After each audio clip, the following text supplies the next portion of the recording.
I am Resa and I'm going to explain briefly the history of tourism. In early days of history, traveling was only done by people who were financially capable, and it was only done on certain days, such as on celebration and holidays. And this based on several factors, including first, didn't have as they had to work for their living, and the second, they didn't have enough money, and furthermore, in terms of transportation, some of model of transportation were not suitable for long distance travel, such as animals and carriage. Finally, their lack of education made them afraid to interact with outsiders, and in early 20th century, steam trains were invented, making travel and tourism a little more accessible. Due to the availability of this mode of transportation, although it was still only for certain people, and most of them traveled to the beach. Long after that, after World War One, tourism began to develop with the rise of private transportation, low travel costs, and technological advances that introduced tourist destination to the world. Eventually, entrepreneurs saw many business opportunities in that situation, and tourist companies and tour package emerged with the advent of airplanes, and tourism has continued to grow rapidly to this day. Resa. So the next part is about the composition of the tourism industry. The tourism industry is not just about the hotels or travel agents. It's actually a combination of many different services that work together to give tourists a complete holiday experience. And the next, we have two main sectors. Now we can divide the industry into two main sectors. There are the public sectors and the private sectors. So the public sectors, which is the government, has several important roles. They make rules and policies. They collect statistics and they are responsible for planning and regulation. For example, giving licenses to hotel or setting up building regulations. So they also promote tourism, provide training for human resources, and sometimes even manage facilities directly, such as national park or cultural heritage sites. On the other hand, the private sector is made up of business that serve tourists directly for profit. This includes transportation like airlines, ship, and bus, accommodations such as hotels and guest house, food and beverage, provide like restaurant and cafes, and entertainment or activities such as attraction, tours, and theme parks. For the next, relationship between them. So, what is the relationship between the public and the private sectors? So, the government plans and regulates while the private sectors deliver the final product. If the public sectors only make rules without the private sectors, tourists would not be able to enjoy their holiday, but if there are not only private business without government regulations, so tourism could become chaotic and even damage the environment. The next, we have, for example, in Indonesia, the Ministry of Tourism, as a part of the public sectors, created the campaigns Wonderful Indonesia to promote the country to international visitors. Meanwhile, the private sector provide the actual service, such as Garuda Islands, hotels in Bali, local restaurant, and tour operators that serve the tourists directly.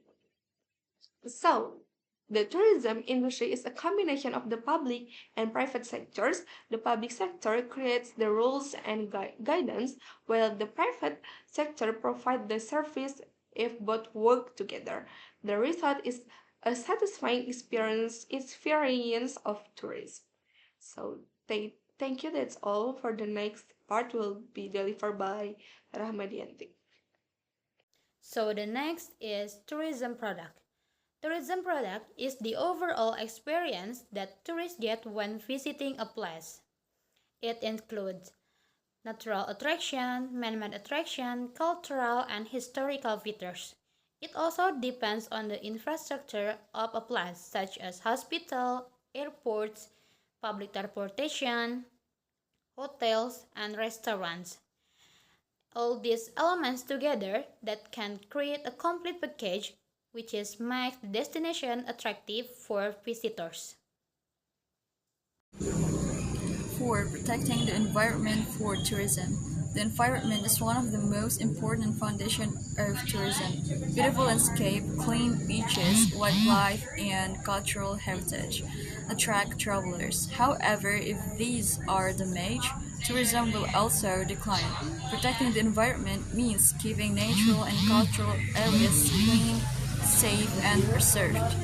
This includes reducing pollution, manage waste, respecting local tradition, and using resources wisely. Sustainable tourism practices such as eco-friendly hotels or responsible tour activities help ensure that future generations can continue to enjoy these attractions. Protecting the environment is essential for the sustainability and long-term success of tourism. And based on the article, here's an explanation of how to protect the environment for the benefit of tourism. So, number one is government policy and regulation. So it is really important that remind that governments play a key role in ensuring sustainability tourism because the governments can enforcing tourism by planning and infrastructure have regulations to prevent unplanned development. Also, government can apply building regulations to avoid construction in ecology fragile areas, and also the government has regulating or licensing hotels and tourism business to ensure compliance with environmental standards. And number two is responsible practices in tourism businesses.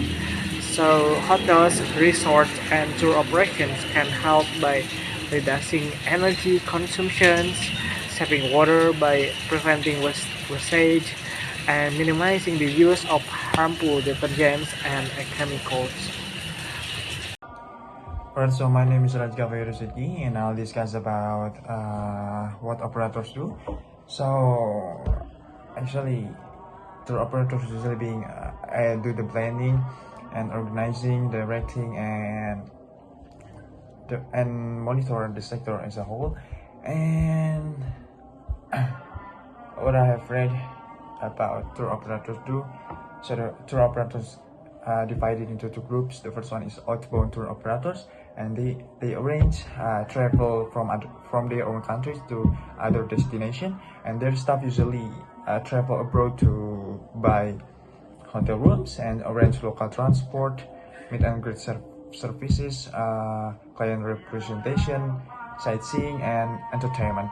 And all these services are then combined with international air transport to create a complete package, which is sold at an inclusive price to customer through retail travel agents.